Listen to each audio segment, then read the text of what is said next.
for many years. Oh, and what, ice cream sandwich. I would take an ice cream sandwich any day, any time. Who are you going to pass it to, Nancy? Oh, I'll pass it to, I have to put my glasses on. Jackie.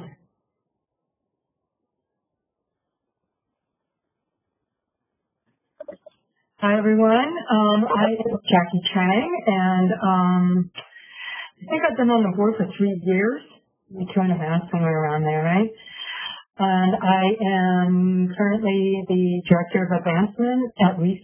We are an arts organization, and we are working with court-involved youth through the arts, as well as we have residency programs for emerging artists.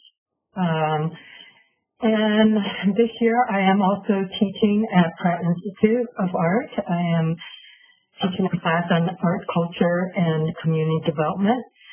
So it's gotten really busy all of a sudden, my life, busier maybe. And my favorite dessert, that is a hard one because I eat everything. So, I think anything with ice cream on it would do. And I actually like vanilla ice cream the most. So that's it. I am going to pass it to Chris. Welcome. Thank you. This is Chris Bisardi. Thank you for having me. I can't wait to meet you all in person, hopefully sooner rather than later. There was potentially good news from Pfizer this morning. I have been, just so you know, in public affairs and crisis management in New York State for basically my entire career, both in government. I was in the state senate. I've been in private firms. I've been in political consulting. I'm really proud to be able to join this board and hopefully help the youth of New York City. And I guess my favorite dessert would be cheesecake. And with that, I guess I'll pass it to my fellow newbie, Melanie. Awesome. Thank you, Chris. Hi, everybody. My name is Melanie Cuvellis. I use she, her, hers pronouns, or they, them, even though it's fine. And I'm super excited to be here with you all. I currently am the Senior Manager of Policy and Advocacy at Young Invincibles, where we work to elevate youth voice in the political process. So I'm really excited to be here and find more ways to incorporate youth voice into the board. And for my favorite dessert, God, I'm really gluttonous, so this is a difficult question. I feel like anything with a peanut butter cup is like really good for me. I'll do Reese's Pieces. I'll do like the original cup. Like the best case scenario is Moose Tracks ice cream, which was like very big growing up in Michigan, like a vanilla ice cream with like fudge and like Reese's cups in it. So this is making me so hungry. Such a tortuous question, but again, I'm excited to chat more about me and my background later on, and also to get to know you all later. So thank you for having us. And with that, I'll pass it over to how about Maureen? Look, we can hear you.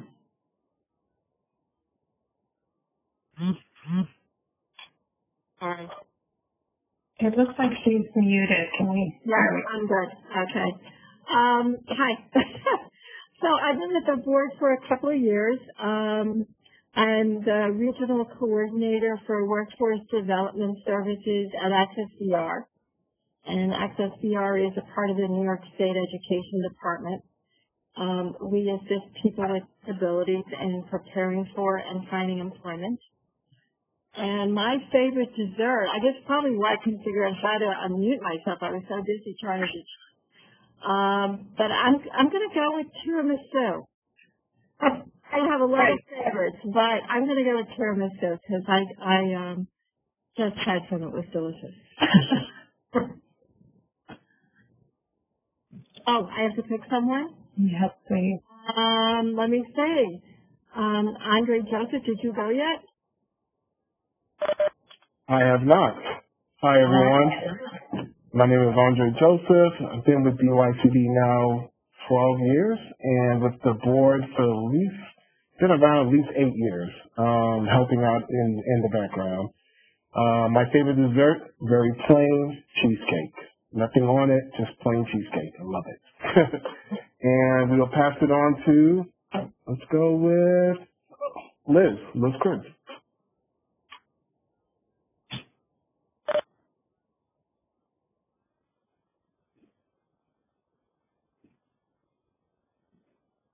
Here we go. I was on a bit of a delay. I was trying to unmute. I'm even looking at my picture and it's a bit of a delay, so sorry if I'm confusing everyone. But anyway, welcome new members, and it's great to see everyone here. And the elephant in the room is I'm in the dining room. I can't tell you how many jokes I've heard from people. When can I come for dinner? What are you having for lunch? But when I set up this apartment a long time ago, it just made sense to be close to the kitchen and everything. So anyway, greetings from my dining room. I've been on the board for 8 years. I'm currently a senior strategist at UBS in their Family Advisory and Philanthropy Services group. And my favorite dessert for anyone from Pittsburgh, my husband's from Pittsburgh, is this pretzel jello strawberry thing with Cool Whip, and it sounds crazy, but it's really, really good. So sometime you'll come to the dining room and I'll serve it to you. And I'd love to pass it over now to Reggie Miller.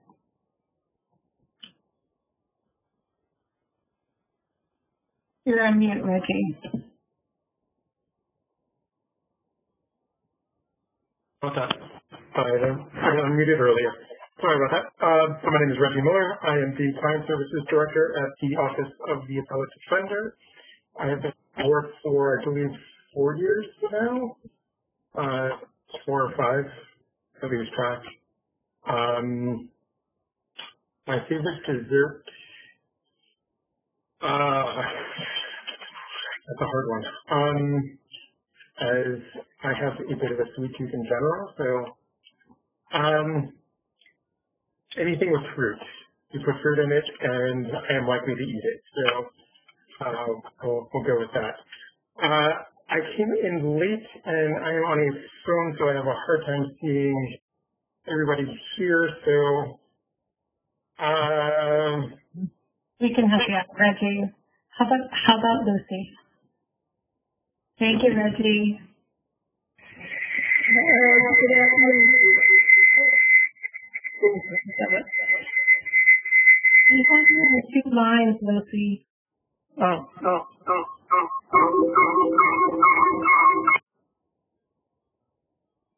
right.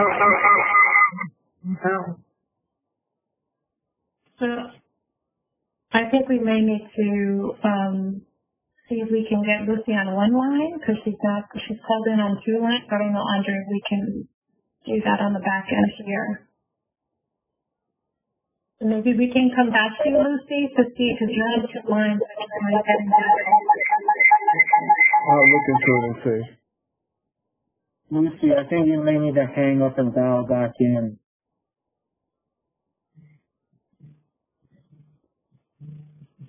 So, Lucy, we'll come back to you so we can check in. Maybe we can go to Peter. Okay, I think I'm unmuted. Can you hear me? You're good. Okay, great. So yeah, my name is Peter McCree, and I've been on the board now for, I believe, about 1.5 years. I don't believe it's been 2 years yet, and or maybe about 2 years.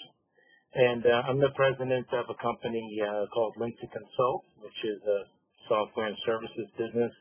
I've been in the IT industry for a little over 30 years, and my favorite dessert is key lime pie. I'm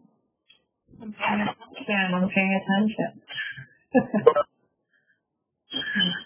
Let's see, who do we have? How about Erica? Alexa? Yes. Lucy. I think you're back, Lucy. Awesome. Right on time. Okay. Hi. I'm Lucy Friedman, and I've been on the board for about 1 year. And before that, I was a visiting fellow at the Pinkerton Foundation, looking at work-based learning issues. And before that was the executive of Expand Ed, formerly the After School Corporation. And my favorite dessert is, I think Reggie has said anything with fruit. I like a fruit tart, strawberry tart, rhubarb, plum. Those are my favorites. Thanks. Thanks. Oh, and I have to choose somebody. Sorry. How about Anthony? Sure. Hey, folks. Anthony Ng, DYCD, Deputy Chief of Staff, and now Chief Diversity Officer. Been at DYCD for about 6.5 years now. I would say my favorite dessert these days are mochi donuts. If anyone's never had any, figure out a way to bring them to a meeting when we're in person again, for Melanie's suggestion. But I like anything mochi, like mochi ice cream, green tea, red bean filled mochi cakes. Like, just love the gumminess of rice flour and mochi. I will pass it to who hasn't gone yet? How about Rashida, one of our new youth committee members?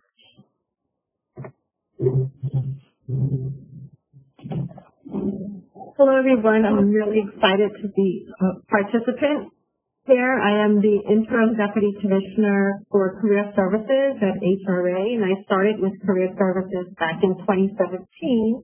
And prior to that, I was with the MIXA program, Medicaid, working on the implementation of the Affordable Care Act and also Medicaid reform. So I'm really excited to be in employment services at this time. And my favorite dessert is rum cake with plenty of rum.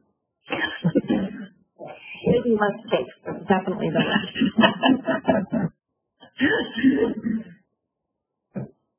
How about if we have Erica? Would you like to go next? Hey everyone, my name is Erica. I started off as a youth representative probably 7 or 8 years ago, so it's been a little while at this point, but after graduating from college, I was working at a nonprofit where we worked on public health issues, focusing on child health and youth unemployment. Recently I just graduated from policy school. And my favorite dessert is probably just a very basic, fresh baked chocolate chip cookie. And for all my ice cream fans, I recently learned that Carvel delivers. So that's a good thing to know. Thank you, Erica. I'm just going to move it along to Chelsea. Hi, everybody. I'm Chelsea. I'm 17, and I am a member of the New York State Governor's Youth Council. I started in March, and I'm a new member of NBSK. My favorite dessert, like Melanie said, definitely love basically just about anything. But if I had to pick one, I think I would go with chocolate mousse. Thank you, Chelsea. Welcome. And Abube, would you like to go next? Hi everyone, good afternoon. My name is Abube Wemmer. I'm a member of NBSK. My brother used to keep the youth council. But I just want to say I'm happy I'm on this call and I get to see everyone's face. I was on the last meeting last year in person, so it's a shame this year we have to do online. The only thing that changed about me is I cut my hair and I grew a bigger beard. But hey, here we go.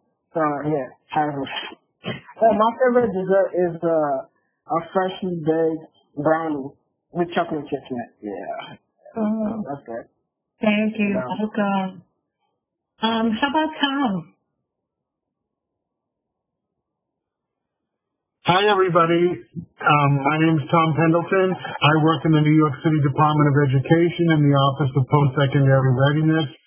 I've been on the board a long time. I would say 10 years. I don't know. It was a long time. And my favorite dessert is strawberry rhubarb pie. Love it. Awesome. Thank you, Tom. We're down. We just have a few more members. So how about Sarah? Hi, I'm Sarah Marks. I am DYCD's Director of Intergovernmental Affairs. I joined the agency in 2012, and I work with our external partners, mostly in government, but also all other external groups too. So I'm happy to join the Youth Board Youth Committee meetings when I can. I am a huge chocolate lover, and I will also bake any dessert that has tahini in it. So if I found basically a cookie that had all of that, that would be my favorite dessert. Sounds like a next venture for you, Sarah. How about Jordana? Can you hear me? Yes. Great.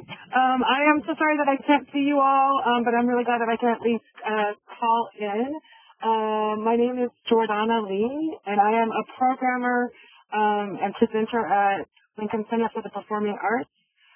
Before COVID, what I did was I curated and ran the David Rubenstein Atrium, and now I'm part of the programming team at Lincoln Center, trying to keep us all engaged and support our community. And I've been on the youth board, I believe, 4 years now, but what is time these days?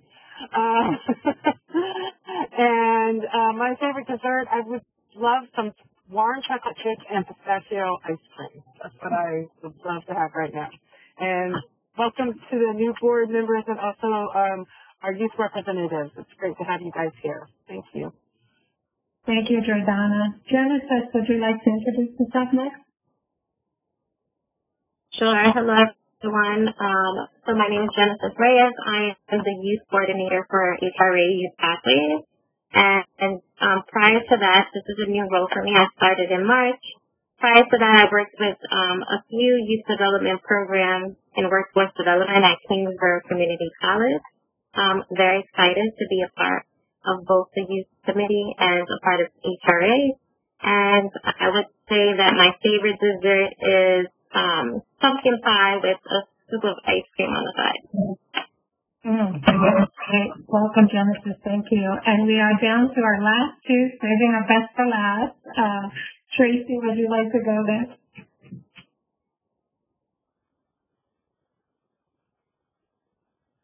Hi, guys. I'm Tracy Garcia. I'm with DYCD. I'm the Director for Mentoring and Civic Engagement. And my favorite is a couple of things, almost everything that's sweet, but I love banana pudding, I love vanilla wafers, and I love milk chocolate.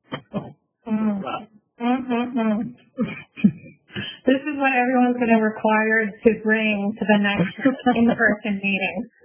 This is all part of my master plan. And last but not least, Commissioner, would you like to introduce yourself?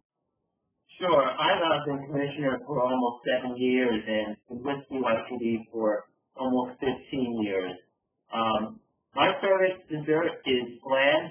In fact, every Friday, to support this new French restaurant that opened down the road, we do takeout, and we always get 2 flans to go because they make it on premises. So it's our new dessert because we want to support.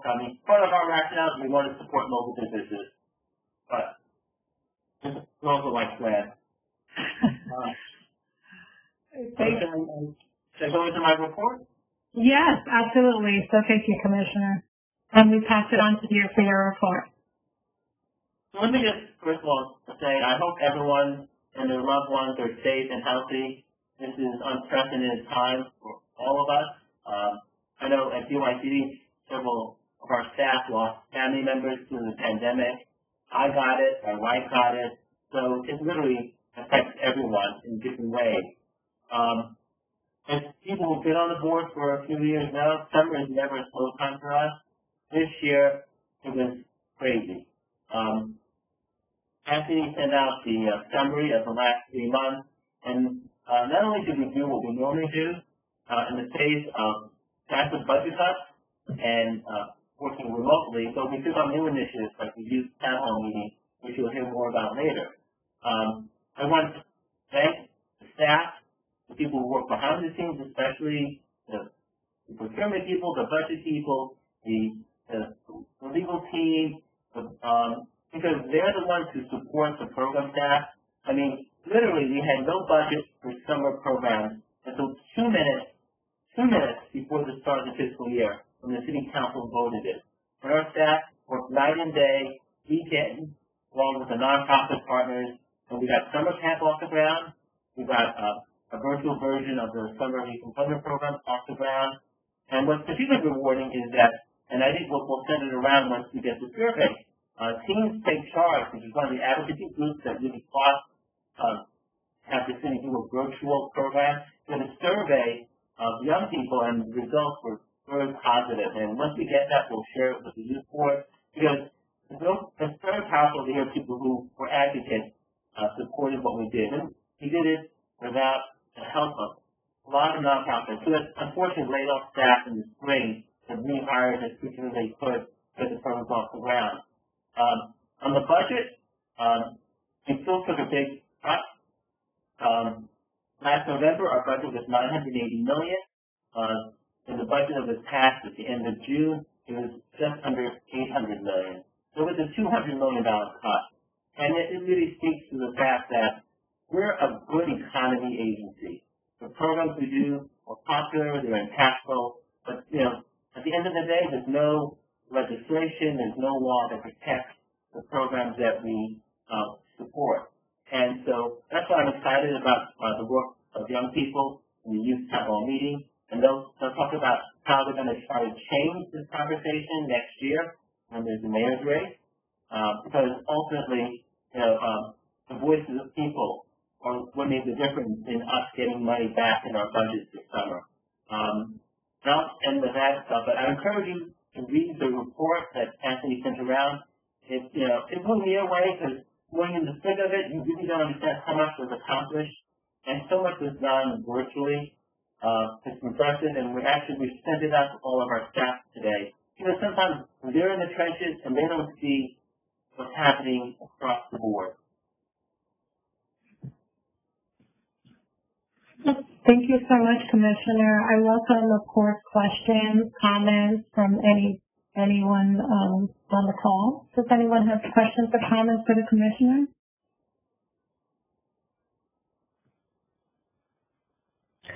It's Lucy. Yeah, I want to also compliment the staff because I have a sense of how much work went into getting the summer programs up and now working on the Bridges program. But I keep hearing about concerns about wanting more in writing just from the community organizations, and I'm sure people are working long hours, but I think there's concern that that given how fast things are changing, it's very hard to keep up and know what the guidelines are. So I'm reluctant to ask the staff to do any more, but I think if some of the guidance could be put in writing, it would help. And I think in the long run probably help save time, although certainly, is yet one more demand at this tough time. Well, unfortunately, one of the challenges is that we don't make the decision. Yeah. So, take the Learning Lab initiative, which is scheduled on Monday, and it's basically offering school-day childcare for parents who are essential workers or teachers whose children sign up for blended learning. And so on those days, they're supposed to do remote learning to provide supervision and care for young people so that their parents can work. Because, as you know, the blended learning model, a young person may only be in school 1 or 2 days a week, and the rest is doing it remotely. So we keep on pressing. We hear the issues. We keep on pressing to get guidance.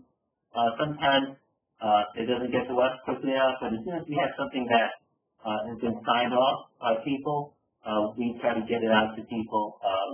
It literally is building the plane while flying the plane. I was at a call with different commissioners and different deputy mayors, and 5 commissioners made this point that this was comparable to what the city done in 2014 in launching the UTK initiative. But they had 21 months to do it. Right. We had 2 months. So, we want people to be patient. We fight it, Doctor, but we don't want to send out information that we then have to say, oh, you didn't mean that, which sometimes happens. Thank you, Commissioner. Any other questions or comments from board members?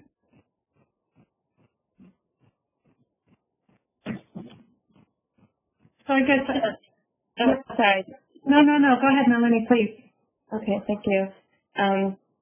Thank you, Commissioner, for that update. And again, really impressive work getting all of this off the ground. I mean, how many times a day do we all say this time is unprecedented, but, you know, it really is an apt way to describe these times.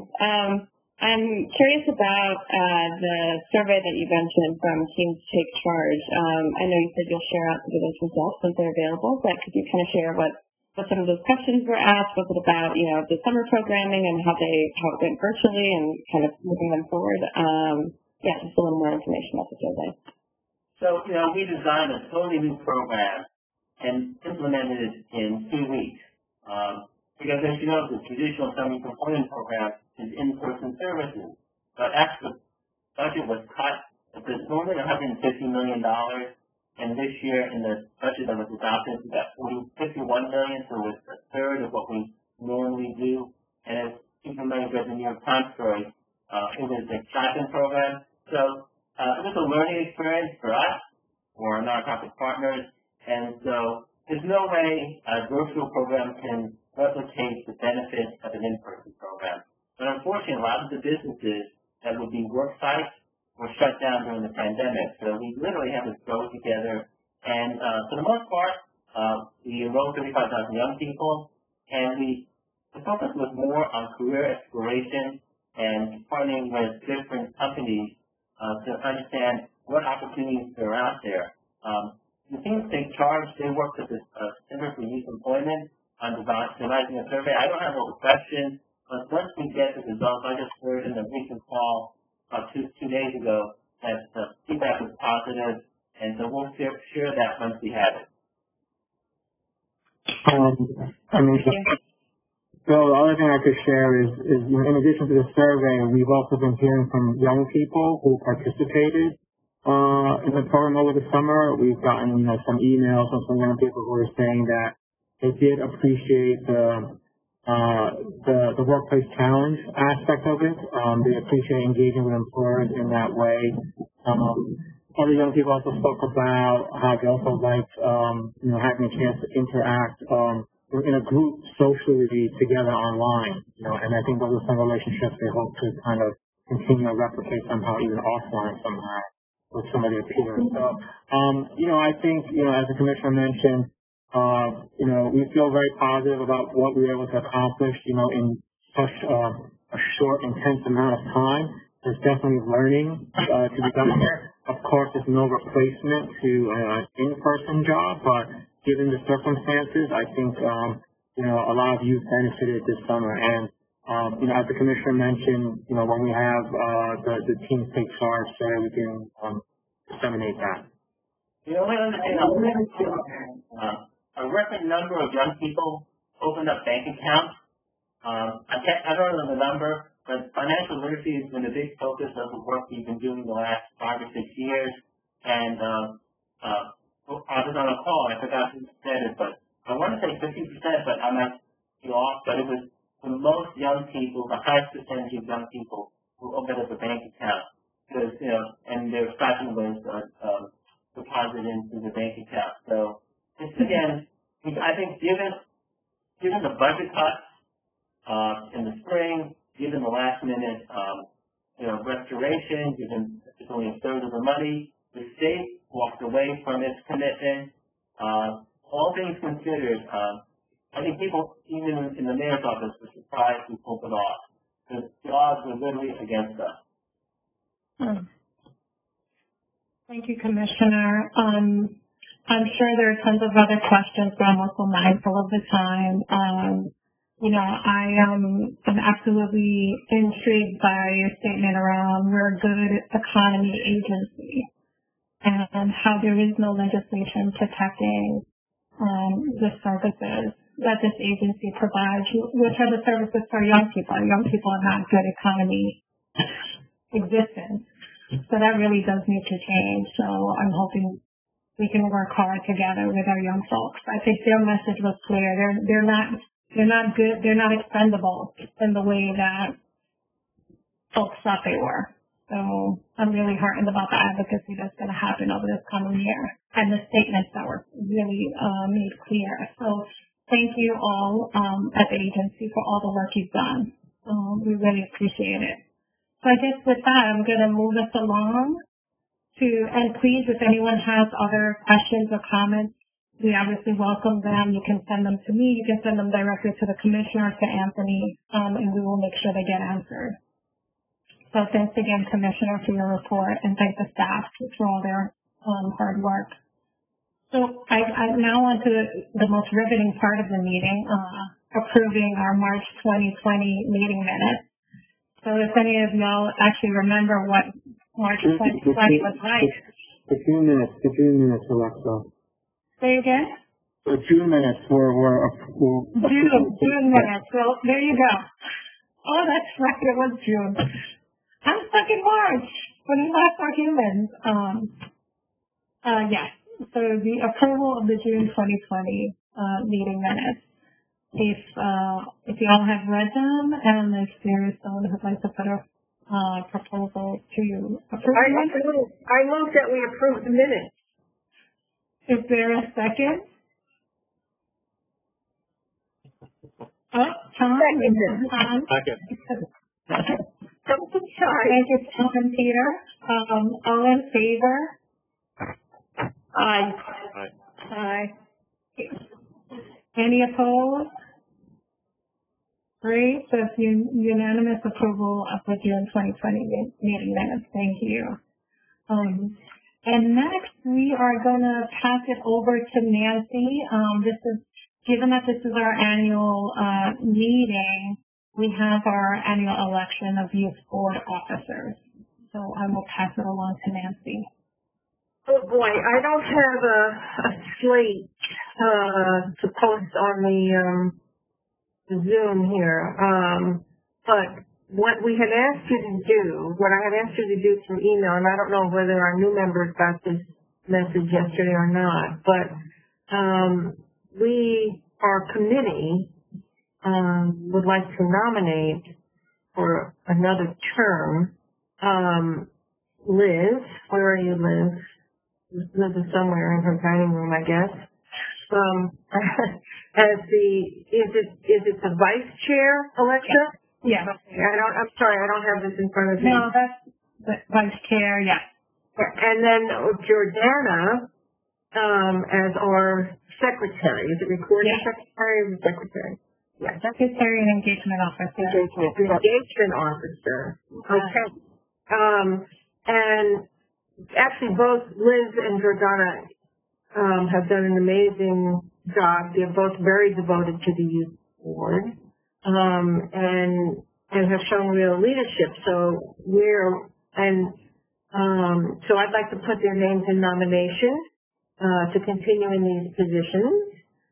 Now, Alexa, what about you? Do you get nominated? No, because I'm appointed by the mayor.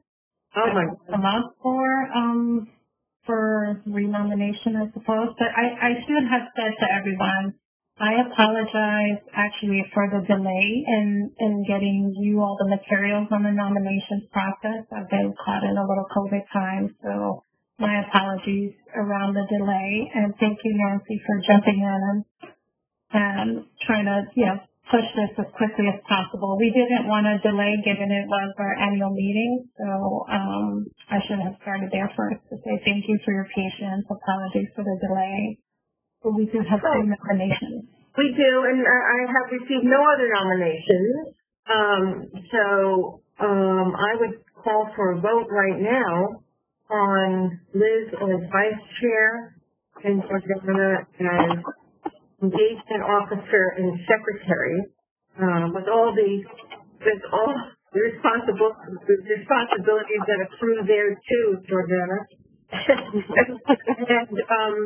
And so if we could get an affirmation of that, an approval. Do we have to, if we do this by acclamation, or we have to? Yeah, so there's other things.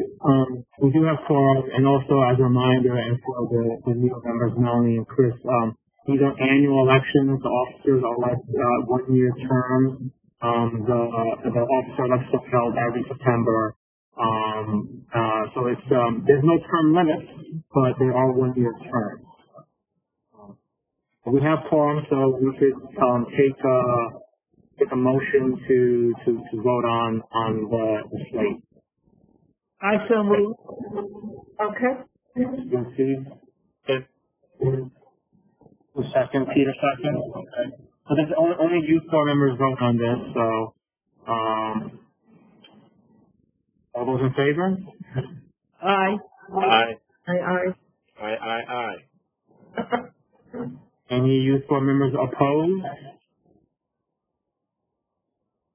See none? Okay. Thank you all. We'll be sure not to count your vote, Peter, 3 times. I got you.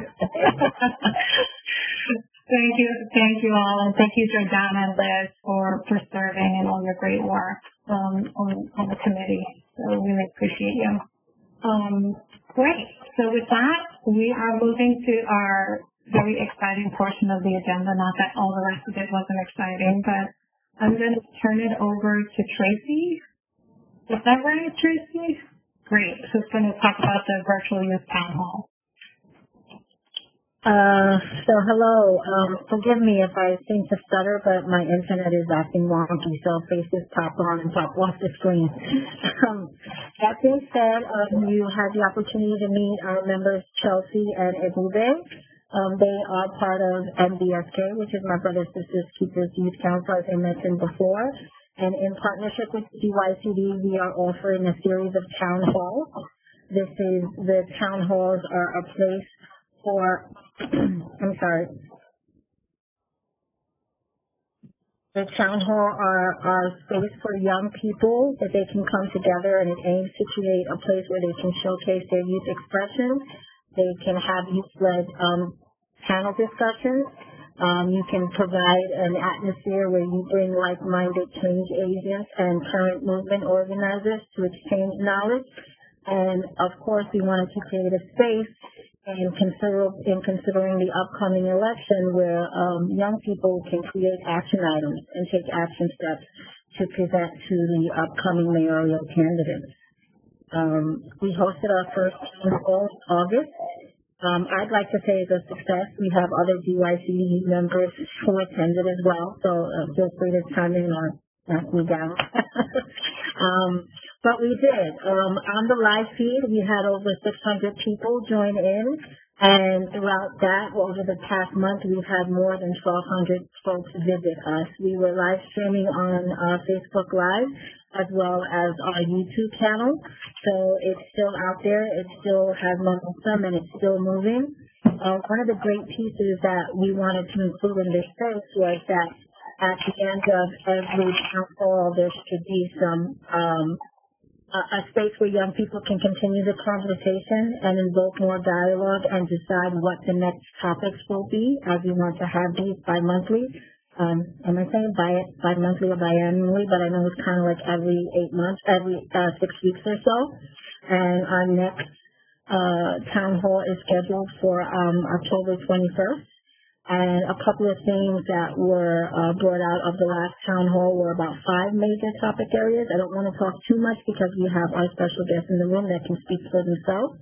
And that being said, I'm going to pass the mic over to Chelsea. Chelsea was not only our host, but she was also her and her NBSK brothers and sisters were part of the planning and implementation and design of the council itself. So we want to talk a little bit about the town hall, Chelsea, and your experience of it and how you feel about it, actually. Hi. I definitely agree with everything that Tracy said. I personally think that it was a success. I know a couple of my friends that I sent the links to were on, and they were on YouTube, and I saw their comments and everything. And yeah, I think overall it was pretty informative, and it was a pretty informative and just really well-rounded experience, because this discussion on systemic racism can sometimes be pretty sensitive, and it can also sometimes be really centered like around police brutality. But with the different guests that we had in both segments for the younger panelists and then the experts, we got a whole lot of different aspects of systemic racism into the discussion. And yeah, I was a part of the social media committee, so we did all the promotional decisions and the questions that we were going to ask the panelists beforehand. So for the promotional video, we asked members of MBSK to respond to different questions. My question was, what are 3, I think, adjectives that the youth members need to have in order to be successful? And then we made a little video. And then for the panelists, we had questions about systemic racism and how are they involved in it, and have they ever been exposed to it, have they ever been a victim of systemic racism. So yeah, Abube is going to talk a little bit more about what we did and what he did as a moderator before I talk about what I did as a host. Hi everyone. Good afternoon once again. I'm Chelsea and Tracy. Thank you for that. Chelsea said, we hosted our own town hall meeting as a youth body, and it was called We the People. We the Youth, You the People. I actually came up with that title, so you just know that I did that. But yeah, We the Youth and You the People. We spoke about systemic racism with the experts and with other young people that wanted to chime in. I was a moderator of a segment that was called Dropping Gems. I was hosting it along with a co-host named Sue. She's not here right now. But we hosted that particular segment. We asked experts. These are people that, they work in colleges, they run their own organizations and their non-profits, and, they work in the community. So we asked them questions about systemic racism, questions like, what were some experiences about systemic racism that you have experienced in some anti-racist work. We asked them questions about the society and, the Black Lives Matter movement that's current in our society right now, and it's important. And I was just excited and happy to be a part of the conversation and, to just be a young person having a voice to speak to a lot of people. And as Tracy said, we had over 600 people across all platforms. We had a lot of people that chimed in to come listen to us. YouTube Live, Facebook Live, in the chat, there was a lot of people commenting. I also like to say, anytime you try to start something good or try to start a movement, there are people that try to put you down and try to make that movement regress. And this town hall meeting was not short of that.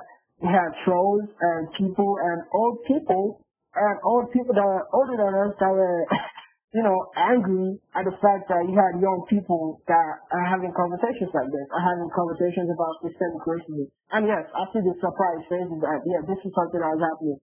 We as young people, we were experiencing trolls and we were talking about, why this, blah, blah, blah, blah, blah. Just negative feedback to whatever we were doing. And I was just, in that day, we came out of that town hall meeting with a thought that we're definitely doing something right. For people to talk about that, for people to give that kind of feedback, we are definitely doing something that a group of people don't like. And once that, I see that's a positive. If everything you're doing is pleasing everybody, then I don't know what you're doing it for. You have to have some feedback. You have to get some kind of push from somewhere else. So I just saw that's a push to move forward and to keep on pressing. And if you're a grown person out there, you're not happy with the fact that you have young people at this current time having such conversations about systemic racism. I sincerely think you're part of the problem. And I think the days of the future, the youth, you are the future of tomorrow, I think that's long gone. Because I think the youth is the future and the future is now. And we are in that movement and, that's not tomorrow for us. The time is now. And, so it was a great event. And I myself, as a moderator, I was part of that event and I was happy to be in it. And I'm going to pass it back to Chelsea, who was the host. So, Chelsea. Yeah, I was the co-host. And I just want to say Abube's segment on the Dropping Gems with the experts was definitely my favorite segment because we heard from adults who had gone through, some of which who had been a part of movements or had personal experience and ties to movements prior, and they were able to make a switch even if they started out as the same folks who were on YouTube or had the same perspectives as some of the people on YouTube. As a host for a lot of the events, I was actually backstage, so I did see a lot of the comments, and I spent a lot of time trying to drown out the negativity with dropping gems and just positive feedback onto what the moderators were saying and what the panelists were saying at the time. But yeah, as a host, my main job was really to try and just keep everything flowing really nicely and also to make sure that we kept up the energy. So we would ask questions, we would pose questions to the audience, ask them for feedback. We would pose questions to each other because I did have another co-host. And then we would introduce the moderators and the performers. We had two performers who got pieced on systemic racism. I believe one, if not both of them, were from a poetry slam that MBSK had done before. They were both from there. Which from what I've heard was also a really big success that Abube can talk more about after. And yeah, overall it was a really positive experience. When we got off and we were talking about it, everyone was really relieved at how well and smoothly everything ran. And it was definitely a conversation that, as Abube said, people were kind of shocked to see young people so involved in, but he was definitely right to say that the future is now, like, we are definitely the future, but the future is now, and that's why it's so important that we get involved. And that's why I was so excited when my facilitator from the Governor's Council asked us to be a part of this. A lot of the work that we did, or we were trying to do in the Governor's Council was similar to what the point of this town hall is. And what's great is that the whole concept of we the youth, you the people, is that we're young people, but we're all trying to work together to try and solve the problems that are going on today and try to incorporate everyone's voices. And I think that's like a really important message, and especially on a topic like systemic racism, where it's kind of been subtly known about or not known about for the most part for quite some time now, that to bring it all up and to have it in such a positive conversation, because it is such a difficult topic to talk about, to be able to turn that into something positive and gain a lot of knowledge from that and gain a lot of good relationships from that is definitely something that we should all be patting ourselves on the back for. Because, like I said, this is something that can very easily become a negative topic and very easily attract haters and people who would rather watch the entire live stream and comment negative things than listen to what we're actually saying. But at the end of the day, like Abube said, that shows that we're actually changing something. We're actually telling people who don't want to hear what they need to hear. And the fact that they're showing up means that they are listening, whether or not they're choosing to actually take what we're saying into consideration and make changes in their own life. But yeah. Thank you, Chelsea. Thank you, Abube. I'm not sure how you, Alexa, you see this flowing, but if I can leave it open to questions for the guests, so I could tie it up however you want it to go. Definitely, I'd love to invite, first, thank you to Chelsea and Abube and Tracy, but really, I was able to log in for a little while. So it was a dynamic conversation. Chelsea, I'm going to need some tips on how to keep the energy up and hosting these mediums. So I'm going to talk to you later.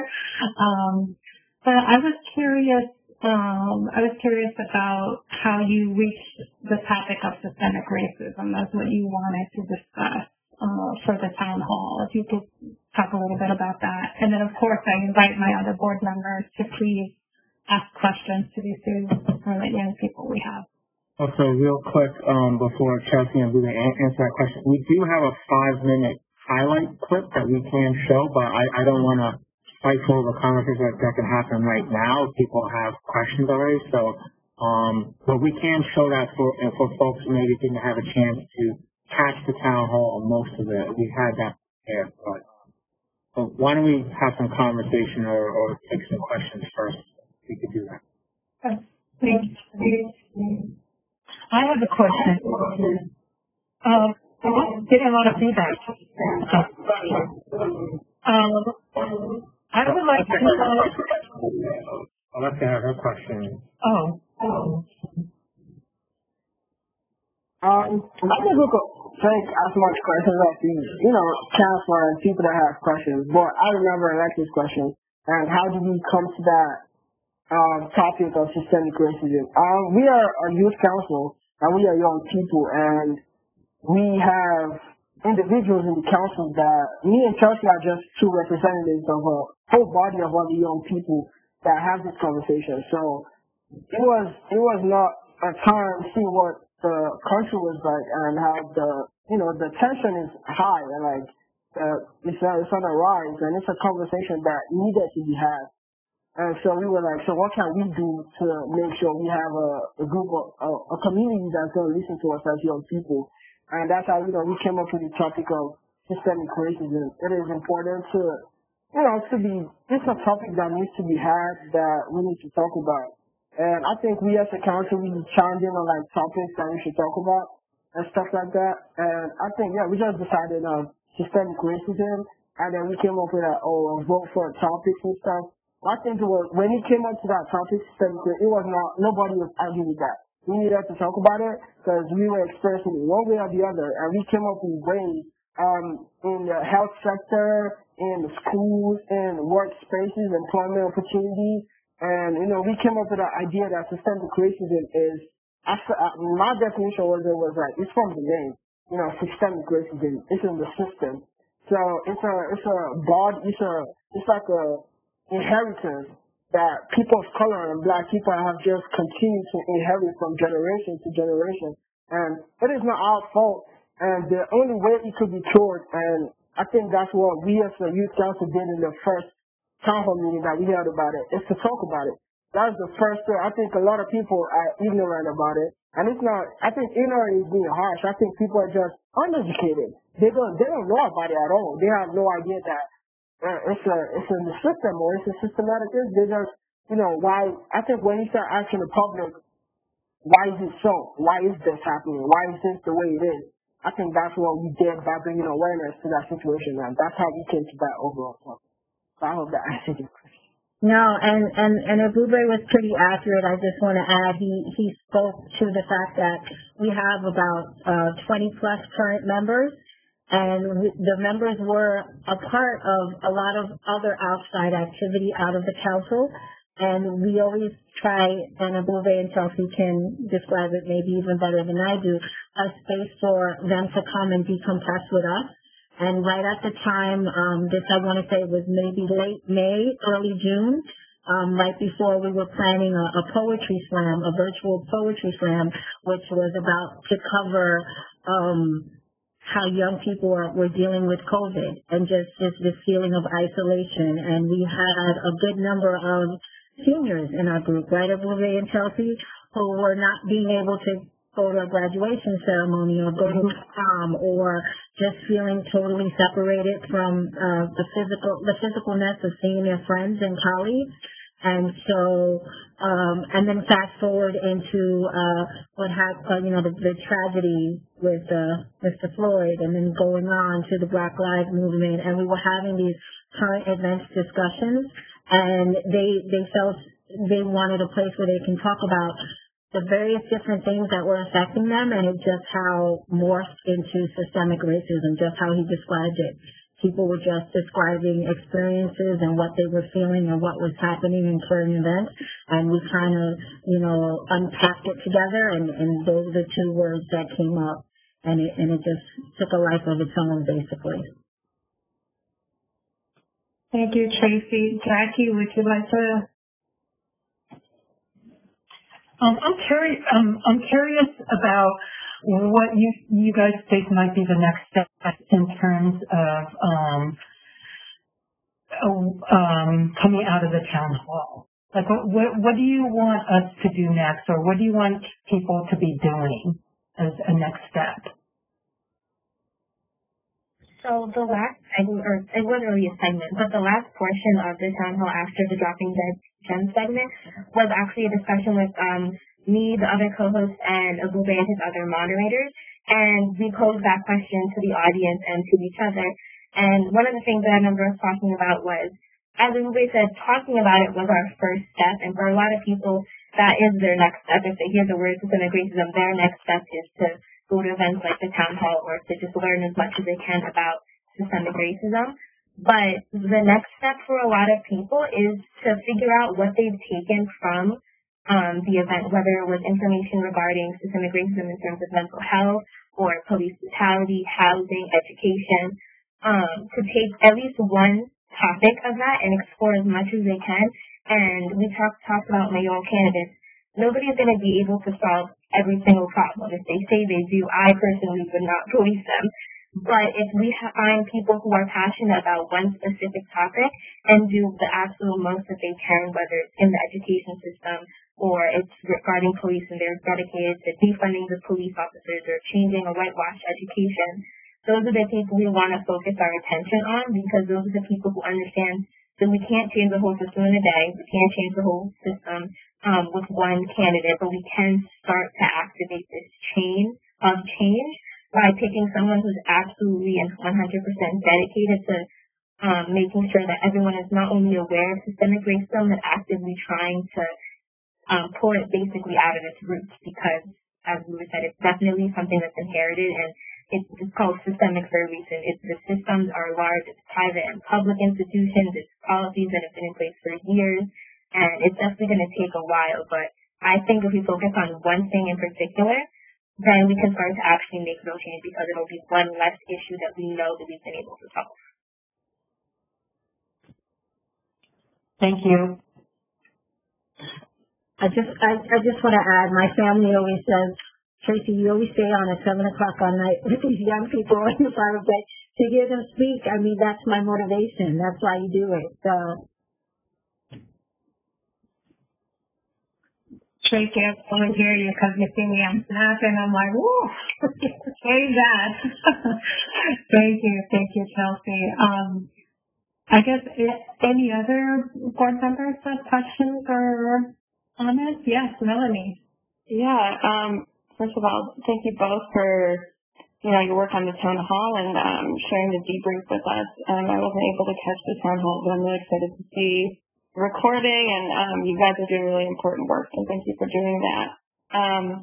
I know Tracy mentioned maybe briefly that you're thinking about some of the topics moving forward and some of the things you'd like to cover. So, in the grand scheme of next steps, I'm curious what you're thinking about with some of the town halls coming up, and again, ways that you want to try to, build some community with folks. I know, like other folks have mentioned, it's important to have the space to talk not only about these issues, but just to be with each other in some capacity right now, right?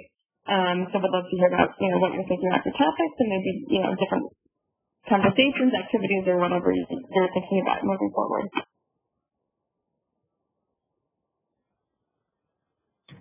Before I let either Chelsea or Abube chime in, I'll just add towards the end of the, and to be 100% transparent, she did mention that we did work with another group of young people in organizing the event that we did.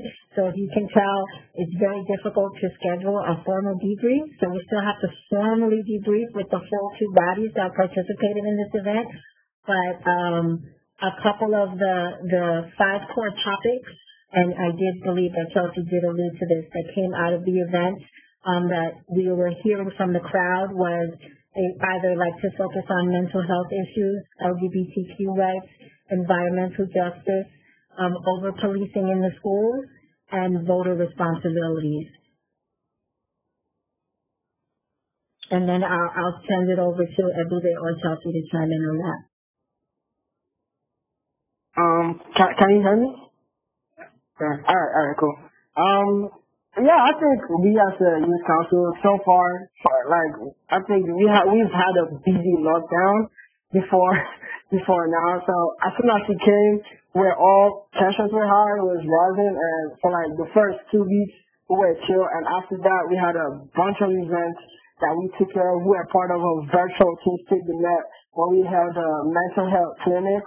We're part of that. We had our own poetry event, our own poetry slam. I was the host of that. We hosted a poetry slam. We had beautiful, beautiful poems. I think that was a week or 2 weeks after the murder of Mr. George Floyd. And so we had a lot of young people that wanted to speak about the situation and oppression of Black people and a lot of that. So we also had that. I was privileged with some other members of the council to speak in another town hall meeting with a Child Center of New York where we spoke about the funding and the funding of youth organizations or after school programs and things like that. And what I got out of that town hall meeting was you cannot do that to young people. You're like the backbone from first of all New York City to where do you want these young people to go to. So that was a conversation I was part of. And then we held our own town hall event. So after all those events, we had this past 2 weeks to breathe, right? Let's take a minute to school starting and all of that to recuperate and get fresh ideas. But I do know that there's another town hall meeting that's coming up in October, and we are going to be part of that. That's going to be a conversation that we as a council are going to have from the next week or two. I was just here and I'm seeing the group chat where they're talking about us, meeting up soon to have a conversation or to, have an idea of how this other town hall meeting is going to look like. So I say we should look out for that, and that's, coming soon. And like Chelsea said before, the first step is to have this conversation. Have this conversation about systemic racism, about the way forward. I remember at the end of our town hall meeting about we the UCD people, we were what is an action commitment that we could do? And we came up with a hashtag that we were going to, try to make viral. And it was hashtag stop systemic racism. So we had people fill up the chat in Facebook, fill up the live chat in YouTube talking about stop systemic racism, stuff like that. I was like, see, if you go to Twitter, if you go to Instagram, if you posted something, and it has something linked with this topic, make sure you add the hashtag unsystemic racism. So that was something that we did then. So going forward, I do know we as a council, a bunch of young people energized, excited about this opportunity, and we are not taking it for granted. So we do have a lot of stuff coming up, hopefully. And if I could just add, we had a meeting briefly before the actual town hall, and the reason that the 5 issues that Tracy spoke about were the 5 issues that we ended up with was because we had such a passionate conversation about all these different topics, and there's a lot of intersectionality within systemic racism and the topics that she mentioned. So when we were talking about them in the actual town hall, they were brought up even more so, and because we had the opportunity to talk with people who work with organizations and experts, it was an even more interesting topic because it was something that we were all personally either connected to or had experienced, and we had some relationship to the topic. So like we said, no matter what the next topic is, we're definitely going to be really excited to be a part of it. That's awesome. Yeah, it's again, congratulations. I know how much I've done a few town halls myself during COVID. I know how much work it takes both being the host and being on the back end. That's not easy. So congrats for doing that. And yeah, for all 3 of you, just to say the nonprofit that I work with, Invincibles, if there's any way that we can help out, we're definitely doing town halls. We just did an advocacy day around young adult mental health before the pandemic, and we're doing another one coming up in November. So there's a lot of crossover with a lot of things that y'all are talking about. So hopefully we can connect after the call and see if there's ways we can work together and support your work. Thank you, Melanie. I guess with that, thank you, Chelsea and Abube. Tracy, I don't know if you want to put forward maybe some last closing thoughts. Yes, I do. First and foremost, I want to thank everyone for inviting us again. Abube was very excited about speaking again. And in addition to that, I want to thank Abube and Chelsea for making the time to be available and share their wisdom and knowledge with us. And I want to say that I'm always inspired when I hear them speak. And it's always just a pleasure to be around the council and other just movements of young people and anything that they're a part of. So, Melanie, I'm adding my information to the chat because I'm sure Chelsea and Abube will be on top of you on connecting with somebody else, because if not, they'll harass me. Hey, Tracy, the lady from the feedback. Yes, we will. Yes, we will. Very good at doing that. And I invite you, I'll make sure that Anthony has all the information, Anthony and Andre, on the upcoming links to the upcoming town halls, and I'm excited, and hopefully we can make some real movement and some available youth seats for some wonderful people who would love to be at the table and be a part of this. Awesome. Thank you so much, Casey. And again, thank you, Chelsea and Abube. So we have 15 minutes remaining, and here we were like, we'll be done in an hour. So thank you all for your engagement, this incredible conversation.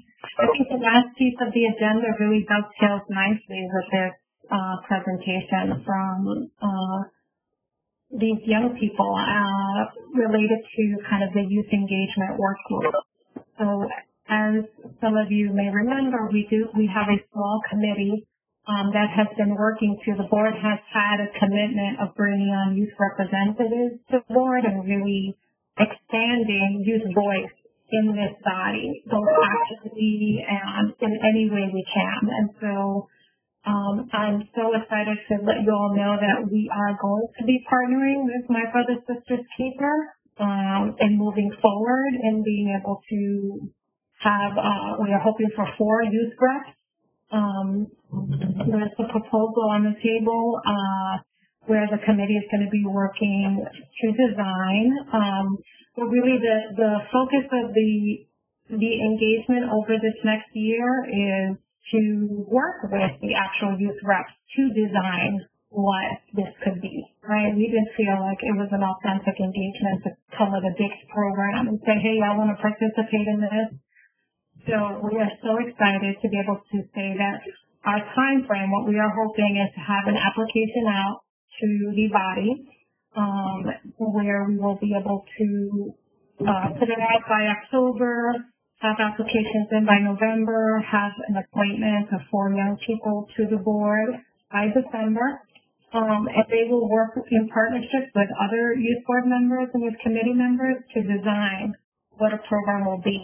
That will be presented to the full board, hopefully in June, for agreement and consideration on any other kinds of structural issues, things we may want to address as we are creating the program. So we are very, very excited about this. I know it's taken some time, but we are really happy where we are. And I just want to really thank, Andre and Anthony, the commissioner, and thank our youth engagement committee members. Melanie has jumped in, Jeanette, Greg Henbrick, and Gary, who is now the HRA commissioner, but we have Rashida with us, so we're very excited for that. So that committee will continue to work pushing out this application, and we will send you kind of the full next steps as we've laid it out in more detail. And if anyone would like to be involved in the interviews when those happen sometime in November, we obviously will welcome your participation and we'll keep you informed.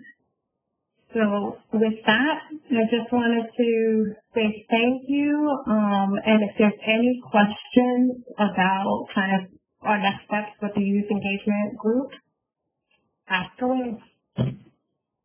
Yes, Nancy. Alexa, what's the definition of youth? What's the age range? Yeah, always ask the hard questions, Nancy. Well, that's the easy one. So actually, we originally thought 16 to 24 when we were thinking super big, and then I think right now for this pilot, we are going to defer to My Brother Sisters Keepers group and how they define youth. So I can't remember. Is that Tracy, is that the same age group? It's close. We're a little bit lower. We're 14 to 21. Right. Okay, 14 to 21. And are you going to be asking your nonprofit partners to nominate people? I mean, the people who run youth programs?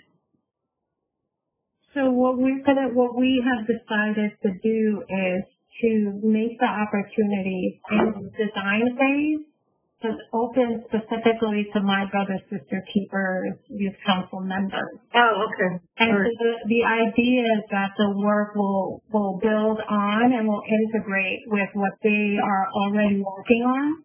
And so like a great example is one of the things that the council is working on is gathering other youth councils throughout the city. And so, part of the consideration of even the design of what youth representatives could do as part of the youth board and even what the youth board should consider overall will include some of those considerations. So we're going to really try hard to make sure they build on each other. And part of the reason of partnering as well is that obviously the council has all the scaffolding and support for these young people. And we recognize they only meet 4 times a year. And so we felt like it was a great partnership to really think through what it could look like together. Okay.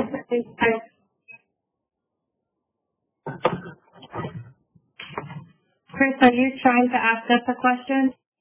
No? Okay. Yeah. And this may be too early for this question. So I know in earlier conversations we talked about ways where we could make sure that the young people that we were inviting to participate in this were coming from and making sure that we were making this an opportunity that was going to be available to kids who otherwise would not be able to do this for a number of different reasons. Economics being one of them. Are we still looking at building in incentives, or is this going to be something that's perhaps built into this design phase? Are we still looking at incentives to be able to get young people to be able to be involved in this without shutting them out of other opportunities that they may need to look into? Yes, thank you, Reggie. We actually still hold that value of making opportunities available to young people who may not otherwise get them, right? Expanding that opportunity. But we wanted to do this initial design with these young people because I'm almost 100% sure they're going to be in alignment with that.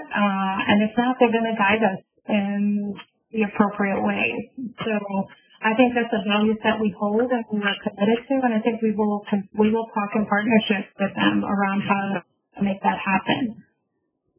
The idea also is we are hoping to offer stipends for their participation and expertise, obviously, on this work. And so the initial thinking is a $500 stipend or incentive that we're working on making sure we can get for their participation. And then we'll see what designs come forward. It may be, that may change. I don't know, but I think we do hold that value, Reggie, and they will be centered in the discussion around what this could look like in the future.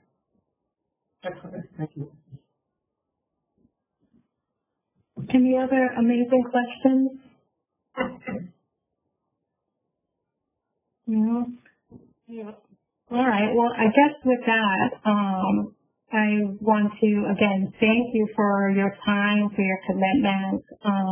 We will be certainly reaching out with, program committee updates. And if you have particular interest in joining this awesome crew of Youth Engagement Committee, join us. Melanie's like, hey. We welcome you, obviously, and our next committee meeting official will be in December. So who knows what the world will be like then, but certainly we will be reporting back in the interim because there's going to be a lot happening, particularly as we roll out this youth engagement project. So we will be reporting back in the interim, and I don't know if Anthony or Commissioner, any last words that you'd like to leave the group with? Alexa, just one question. Yeah. So, do we have a date for our youth board meeting in December?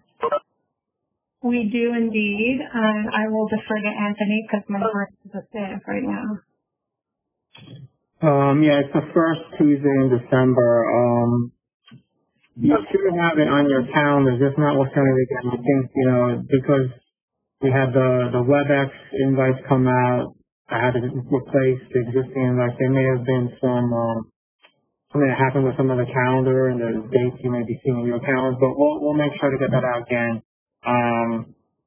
Just kind of pull up my calendar. It's usually the first Tuesday in December. Yeah, so it's December 1st then. December 8th. Is it the 8th or the 1st?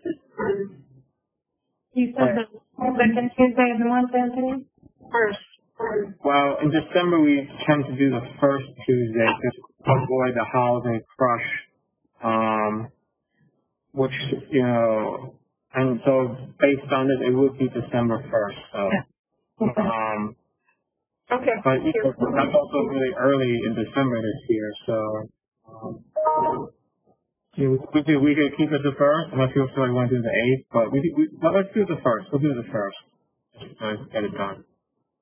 So we'll send out, we'll be sure to send out an invite on that again, a WebEx link. And, again, we'll look to see how we could share the highlight video from the youth town hall, afterwards. We just have to make sure that the file size is in a setup that we can share it externally. I know we didn't get a chance to watch it here, and want to take those in the conversation. Again, if you didn't have a chance to watch the youth town hall, this highlight video can give you a flavor of that. It's a 5-minute video. Yeah, we'll send it around and again the information around the process so you can engage my work group and what we're going to be doing over this next quarter in the month. So you all should be receiving that information from us. So with that, thank you all. Thank you so much for your time, attention, commitment. Be safe, and we will see you soon. Thank you. This was excellent. Congratulations. Thank you. Yeah. Welcome. Thanks for sharing.